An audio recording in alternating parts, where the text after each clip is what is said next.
గాయత్రి మంత్రం అనేది ఒకటి ఉందని తెలిసినా అది ఎలా జపించాలో చాలామందికి తెలియదు. అదేమిటో అసలు ఎలా జపించాలో కొందరికి మాత్రం తెలిసినా కాలంతో పాటు పరిగెడుతూ హడావిడిగా జీవితాలను గడిపేసి రావడం వల్ల ఈ మంత్రాన్ని గబగబా బట్టియం పట్టినట్టు మొక్కుబడిగా దేవుని ముందు అప్పగించేసి అమ్మయ్యా ఈ రోజుకి చదివేశాను అనుకుంటారు. నిజానికి గాయత్రి మంత్రాన్ని అలా చదవకూడదు. అసలు గాయత్రి మంత్రం ఏమిటో అది ఎలా జపించాలో తెలిపాలన్న ఒక ఉద్దేశమే ఈ చిన్న ప్రయత్నం. గాయత్రి మంత్రం అంటే ఓం భూర్భువస్వః తత్సవితుర్వరేణ్యం భర్గో దేవస్య ధీమహి ధియో యో న ప్రచోదయాత్. ఇది మంత్రం.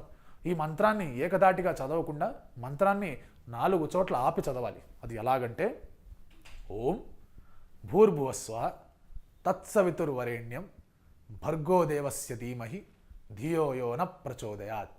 ఇలా మంత్రం మధ్యలో 4 సార్లు ఆపి చదవాలి. ఈ మంత్రంలో ఓం అనేది ప్రణవం. భూర్భువస్వహలోని భూ భువ సుహ అనేవి వ్యాహృతులు. వ్యాహృతులు అనేవి దివ్యశక్తి కలిగి ఉన్న పదాలు. ఇవి 3 లోకాలను సూచిస్తాయి. తత్ నుంచి మిగిలిన భాగాన్ని సావిత్రి అని అంటారు. గాయత్రి మంత్రంలో 24 బీజాక్షరాలు ఉన్నాయి. వాటిని ఆధారం చేసుకుని నిర్మితమైన కొన్ని గొప్ప ఆలయాలను ఒకసారి అవలోకించుకుందాం. కంచి కామాక్షికి మందిరంలో అమ్మవారు మూల విరాట్టుగా కూర్చొని ఉన్న మండపాన్ని గాయత్రి మండపం అంటారు. ఆ ప్రాకారంలో 24 స్తంభాలు ఉన్నాయి. అవి 24 బీజాక్షరాలకు ప్రతీకలు. కోణార్క్లోని సూర్య దేవాలయం సముదాయం ఒక పెద్ద రథం మీద ఉన్నట్టు నిర్మించబడి ఉన్నది. ఆ రథానికి గాయత్రి మంత్రానికి ప్రతీకగా 24 చక్రాలు ఉన్నాయి. వాటిని ఆంగ్లేయులు 24 గంటలని చెప్పారు. మనవాళ్ళు దాన్నే పట్టుకొని వెళ్లాడుతున్నారు. పురాణ కథనం ప్రకారం 24 ఋషులు వారి మంత్రశక్తిని ఈ 24 బీజాక్షరాలలో నిక్షిప్తం చేశారు. ధర్మచక్రంలో ఉన్న 24 చువ్వలు వాటికి ప్రతీకలు. దాన్నే మనం సమయచక్రం అని కూడా అంటున్నాము. జైన సిద్ధాంతంలో 24 తీర్థంకరాలు ఉన్నారు. ఇది అవైదిక మతమైన వాటికి మూలం మాత్రం మన వేదమే. ఇంకా చెప్పాలంటే 24 కేశవనామాలు, 24 తత్వాలు, అందులో 5 జ్ఞానేంద్రియాలు, 5 కర్మేంద్రియాలు, 5 తన్మాత్రలు, 5 మహాద్భుతాలు, బుద్ధి, ప్రకృతి, అహంకారం, మనస్సు. ఛందస్సులో ఒకానొక గొప్ప ఛందస్సు గాయత్రి పేరు మీదే ఉన్నది. భగవద్గీతలో శ్రీకృష్ణుడు ఇలా చెబుతాడు, బృహత్సామ తదాసామ్నం గాయత్రి ఛందసామాహం అని.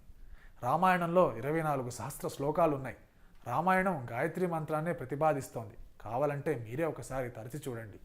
1, 1001, 2001, 3001, 4001 ఇలా 23,001 శ్లోకాలు కనుక మీరు చూస్తే మీకు గాయత్రి మంత్రమే కనబడుతుంది. దీన్ని గాయత్రి రామాయణం అని కూడా అంటారు. ఒక వీణలో 24 చిర్రలు ఉంటాయి.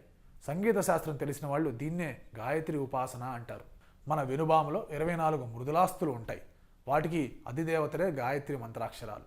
నా గాయత్రి త్రాహ్యా పరం మంత్రం నమతాహ పరదేవతాం అన్నారు పెద్దలు.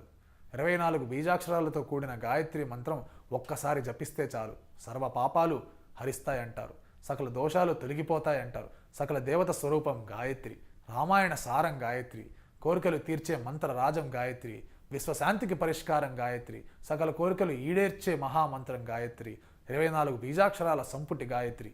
అలాంటి గాయత్రి మాతను స్మరణం చేసుకోవడం అంటే నిజంగా పూర్వజన్మ సుకృతమనే చెప్పాలి. ఈ వీడియో కనుక మీకు నచ్చినట్టయితే లైక్ చేయండి, కామెంట్ చేయండి, షేర్ చేయండి. అండ్ ఇలాంటి మరిన్ని వీడియోస్ కోసం please subscribe to eagle media works. Thank you.